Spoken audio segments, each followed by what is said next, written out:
السلام عليكم من بودكاست من الاخر. طبعا هنكمل سلسله ان احنا ازاي تيجي امريكا دراسه يعني. هو انا النهارده طبعا زي ما تشوفين طالب مجتهد وبتاع، انا رايح الكليه تمام، بس انا في كوميونتي كولج مش يونيفرسيتي تمام. ده في فرق كبير ما بينهم طبعا، وانا هحاول النهارده اوضح ايه هي كوميونتي كولج دي، وهي عباره عن ايه اصلا، وليه بسميها كده، وايه الفرق ما بينها وما بين الجامعه اصلا. تمام، ان في فرق كبير جدا يعني. بس مثلا تعالوا اوريكم كده الجامعه الكليه اللي انا فيها شكلها ايه، وهل فعلا تستاهل ان انت تيجي عشانها ولا لا. انا في كليه اسمها اسكس كاونتي كولج. الكليه دي كذا بيلدينج، مش بيلدينج واحد اصلا. طبعا ده المبنى اللي ورا اللي هو فيه الاكتيفيتيز، فيه الملاعب. طبعا في ملعب سله، في ملعب عادي بتاع كوره. طبعا ملاعب هنا بس طبعا اقفلها. طبعا في جيم، وطبعا مكاتب بقى، الناس كل حاجه عم متخصص بحاجه يعني، في شغل كتير يعني. طبعا ده الجيم بس مقفول.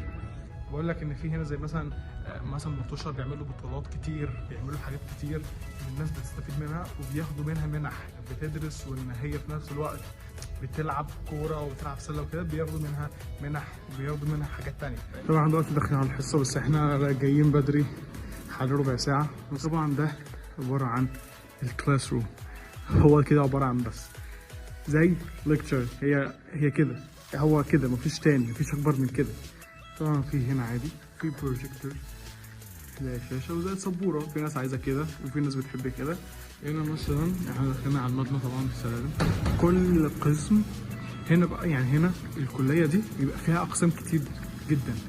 مثلا ده قسم اللي هو البيزنس ديفيجن تمام. في طبعا كلاسز كتير، كلاس رومز كتير، في طبعا المكاتب جوه زي ما انتم شايفين كده. بس ازاي تقدم عليها بقى؟ طيب الكوميونتي كولج دي في كليات بتبقى عباره يعني بتطلب منك شهاده لغه، واحنا اتكلمنا عن الموضوع ده. شهاده اللغه اهم حاجه، سواء انت كليه طالباها ولا لا، شهاده اللغه اهم حاجه.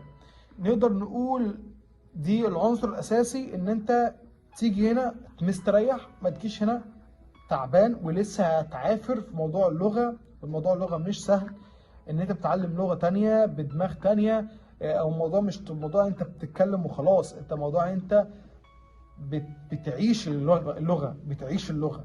الكوميونتي كولج دي في كليات بتقبل لغه وفي كليات ما بتقبلش لغه تمام. بس الكليات اللي ما بتقبلش لغه دي طبعا يعني نسبتها في القبول في السفاره والحاجات دي كلها مش قوي. بس الكوميونتي كولج دي رخيصه مش غاليه، صح؟ احنا عايزين ندرس التعليم، هو رقم واحد. ايه اللي بيفرق البني ادم عن التاني؟ العلم.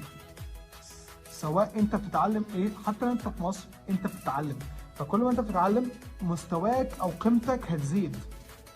سواء انت بتتعلم اي حاجه، مش شرط انت بتتعلم حاجه معينه. ليه المهندس، ليه الدكتور بيبقى قيمته كبيره جدا يعني في مصر؟ لان هو عنده علم كتير وعنده حاجات كتير بينفع بيها البلد، بينفع بيها نفسه وهكذا، صح؟ وبيتكلم بعقل ان هو دارس وعارف هو بيتعامل ازاي مع الناس. ما عندناش زي ما فيش زي في مصر كليه هندسه لوحدها، كليه اداب لوحدها، كليه تجاره لوحدها، مبنى لوحده. لا، هنا في مبنى واحد في كل الاقسام. فالموضوع هنا فليكسيبل شويه، مش زي معقد، زي انت عايز تخش تخصص واحد فانت لازم تدرس التخصص ده بس. لا، يعني مثلا انت تاخد بزنس، فانت بتدرس اكاونتنج معاه، بتدرس فاينانس معاه على حسب البزنس.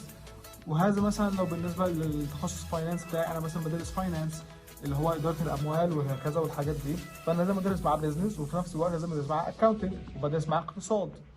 فكل ده بيبقى كلاس معينه. مفيش مثلا انت بتخش مع دفعه فانت بتخلص الدفعه دي بتخلصوا مع بعضكم، لا، كل واحد بيخلص لوحده، كل واحد مسؤول عن نفسه.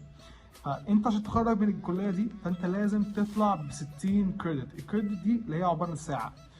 فكل ماده بيبقى حوالي 3 ل 4 كريدت، في ماده ب3 في ماده ب4 تمام. فانت بتجمع الكلاسز اللي كل تاخدها عشان تتخرج ب 60 كريدت. بعد كده لو انت بقى عايز تكمل في جامعه فانت بتكمل سنتين تانيين مش 4. هو التوتال كله 4 سنين، بس انت بتاخدهم في سنتين كوميونتي وسنتين جامعه. الكوميونتي كولج دي بتبقى عباره عن سنتين، بعد ما بتتخرج منها بتاخد شهاده اسمها دبلومه. تمام. الدبلومه دي انت ممكن تكمل بعديها، بعد السنتين اللي انت خدتهم في الكوميونتي دي انت ممكن تكمل سنتين تانيين في جامعه اللي هي ايه، يونيفرسيتي. ده طبعا موضوع اكبر من كده كتير. تمام. يعني ده جامعه بس مصغره شويه.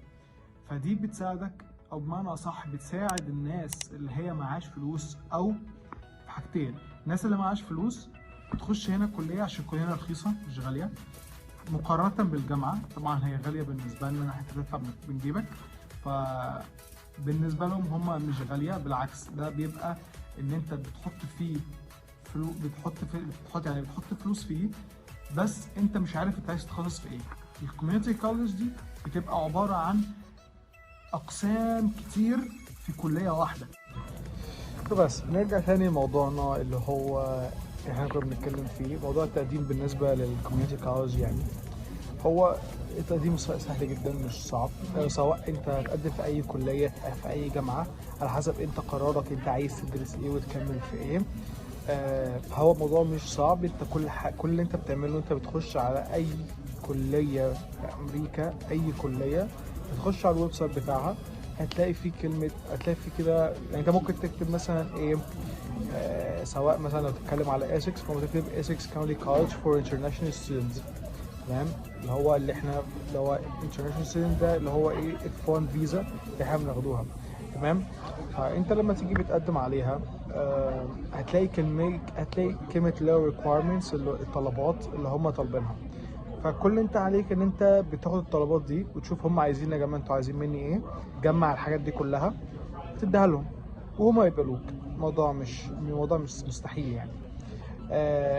احنا كلنا زي بعض، كلنا يعني محدش احسن من التاني. تمام. بس الموضوع كله محتاج مجهود، بس مجهود منك علشان توصل للحاجة اللي انت عايزها. فالحاجة اللي يعني من الاخر الحاجة بتيجي بالساهل بتروح بالساهل. فاحنا مش عايزين حاجة بالساهل، عايزين نتعب على الحاجة علشان نستحقها، نقول احنا فعلا نستحق الموضوع ده، ما نقولش ان احنا الموضوع جه وخلاص، لا.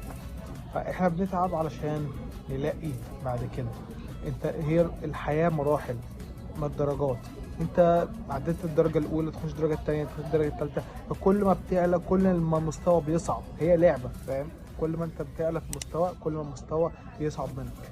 فاحنا لازم نلحق نفسنا قبل السن، او قبل ما يعني خلاص نتعب وما نقدرش احنا نكمل والكلام من ده. فاحنا نقدر ان احنا نكمل، بس انت ادي الموضوع حقه. لو انت فعلا محتاج او انت فعلا نفسك ان انت تسافر وتكمل حياه بره وتعيش الغربه اللي هم بيقولوا عليها يعني وحشه وكده، طبعا ليها جانب حلو وجانب وحش، مش هقدر نتكلم في حاجه. بس الجانب الحلو ان انت بيبقى عندك مسؤوليه نفسك، تقدر تعمل اللي انت عايزه. لما بتنجح في حاجه بتحس فعلا بمجهودك ان انت عملته وان انت نجحت في حاجه. زائد الجانب الوحش طبعا انت بعيد عن اهلك، وبالنسبه للصحه والتعب والكلام من ده والشغل، وانت هتتمرمط قوي مع الناس، والناس هتتكلمك باسلوب وحش، فاهم؟ وانت مش قادر تتكلم تقول حاجه اصلا علشان.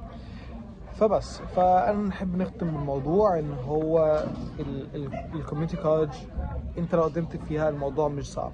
بس احب اقول لك ان انت لو قدمت في كوميونتي كولج فنسبه قبولك في السفاره تبقى 70%.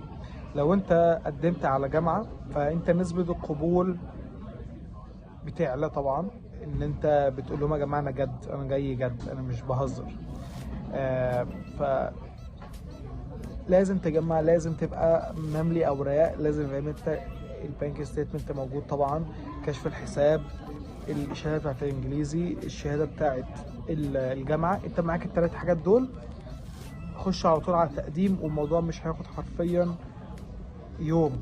تقديم السفاره والكلام ده كله هو يوم، بتعمل ابلكيشن اللي هو DS 160، وتعمل ابلكيشن تاني بتاع السفاره، وتخش تدفع الفلوس وتحدد الميعاد بتاعك وشكرا، وخلص الموضوع على كده. ان شاء الله لو حد محتاج اي حاجه طبعا يسالني في الكومنتس، عايز يعني تكلمني بيرسونال مفيش اي مشكله. هبقى احط اسم اللي هو الانستجرام بتاعي او الفيسبوك، طبعا شوف اللي يريحك، واي طبعا هفيدك باي حاجه وبس. وان شاء الله ربنا يوفق جميع يعني. السلام عليكم.